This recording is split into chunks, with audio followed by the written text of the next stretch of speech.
Ini kalau sudah jagung it's okay. Ada tembakau it's okay. Ada hortikultura seperti semangka, melon dan lain sebagainya it's okay. Coba kita lihat kalau sudah kondisi yang seperti ini lahannya ya. Ini sangat kering ini. Bahkan sudah retak-retak. Kalau nggak salah ini ordo tanahnya inseptisol ya. Pilihlah komoditas tanaman-tanaman, entah itu seperti jagung, entah itu seperti hortikultura. Nah, kebetulan pada saat ini adalah melon. Pemilihan komoditas itu harus benar-benar menjadi pertimbangan. Jangan sampai ibu bapak petani yang terhormat membunuh diri di sini.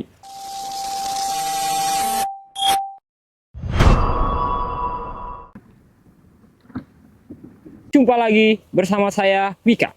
Saya berada di lahan kering. Kenapa saya katakan lahan kering? Karena daerah ini berdasarkan informasi yang saya dapatkan dari sistem informasi geospasial, itu memiliki curah hujan di bawah 1.500 mm per tahun. Ketika melihat ketersediaan air di lahan-lahan yang ibu bapak petani yang terhormat punyai, itu ibu bapak petani yang terhormat harus bisa memanage, harus bisa mengatur komoditas apa yang cocok dengan ketersediaan air.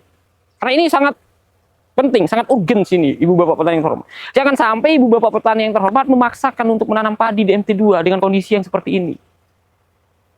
Itu sama saja bunuh diri itu. Yang susah juga para petugas pertanian, terutama POPT itu pasti, karena tupoksinya itu. Ya kalau memang kondisi air ya tidak memungkinkan di MT2 dan MT3 itu nggak mungkin untuk tanam padi, jangan dipaksa. Siapapun yang memaksa itu tidak bagus. Tapi carilah tanaman-tanaman atau komoditas-komoditas yang secara ekonomi hasil panennya itu cukup bagus, dan tentunya tidak terlalu banyak membutuhkan air dalam proses irigasi untuk pertumbuhan dan perkembangan komoditas tanaman yang kita budidayakan. Saya contohkan, punya bak penampungan seperti ini. Nih saya perlihatkan bak penampungannya ibu bapak petani yang terhormat. Seperti ini bak penampungannya kecil. Ya jangan dipaksakan lah. Jadi ini sudah cukup memadai sebenarnya untuk nanam jagung. Sudah cukup katanya, informasi dari petani sudah cukup. Dan saya rasa walaupun sekarang kondisi tanahnya lagi kering, dia bilang tunggu waktu untuk masuk air. Karena ini kondisi tanahnya lagi sangat kering-keringnya ini. Tunggu air akan segera masuk. Air pasti akan masuk. Nah, karena tersedia di reservoirnya tadi, di embungnya tadi. Dan akan dialirkan ke sini, langsung dialirkan ke lahan. Itu ibu bapak petani yang terhormat ya. Coba kita lihat kalau sudah kondisi yang seperti ini lahannya ya. Ini sangat kering ini. Bahkan sudah retak-retak. Kalau nggak salah ini ordo tanahnya inseptisol ya. Ya, inseptisol karena kadar liatnya nggak terlalu tinggi. Kalau vertisol itu sangat liat dan retaknya juga kecil-kecil. Pemilihan komoditas itu harus benar-benar menjadi pertimbangan. Jangan sampai ibu bapak petani yang terhormat membunuh diri di sini.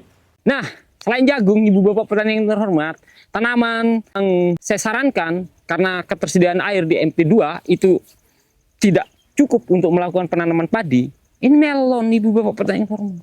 Coba lihat, ini melon. Coba lihat itu, kameramen, itulah. Jadi reservoir, ini reservoir istilahnya output dari reservoir. Jadi air dari embung ya, pusat utamanya itu yang disimpan itu akan dialiri ke sini. Akan dialiri sehingga jagung di sana, melon di sini itu masih cukup mendapatkan air. Dan ini kalau sudah seperti ini kebetulan melonnya panen ya, kemarin panen dan alhamdulillah harganya cukup bagus karena ini masih melon-melon sisa ya. Seperti ini itu melon-melon sisa ini. Jadi ini prospeknya. Tadi saya tanya berapa harga sekilo melon sekarang. Jawabannya itu adalah 8.000 rupiah per kilo. Kalau ukurannya seperti ini ya lebih 1 kilo. Kayaknya ini 1 kilo 2 ons kayaknya ya. Sangat-sangat bagus sebenarnya ketika kita bisa manage. Jangan dipaksa untuk nanam padi dengan ketersediaan air. Sehingga yang akan lelah itu ya tentunya petugas-petugas pertanian, terutama POPT. Ya, karena itu tugas salah satu tupoksinya POPT. Dampak perubahan iklim itu, penanganan DPI itu. Ingat lahan kering tadi itu harus di bawah 2000 mm curah hujannya ya per tahun. Nah, karena sekarang data yang menunjukkan di sini itu hanya 1000, di bawah 1500 mm malahan. Ya. Ini sudah sangat kering. Nah, jadi alternatif tanaman yang dipilih ya harus benar-benar mempertimbangkan kebutuhan air. Ya, karena kendala utamanya kalau di lahan kering itu adalah ketersediaan air. Pilihlah komoditas tanaman-tanaman, entah itu seperti jagung, entah itu seperti hortikultura. Nah, kebetulan pada saat ini adalah melon, ya, di tempat saya ini. Memang tidak terlalu membutuhkan banyak air seperti tanaman padi.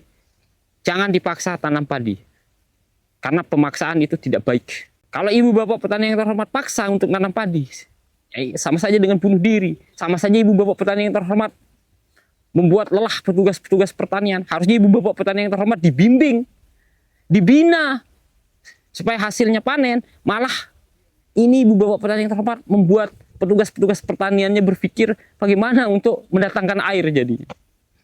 Saya Wika, undur diri, sampai jumpa di video selanjutnya.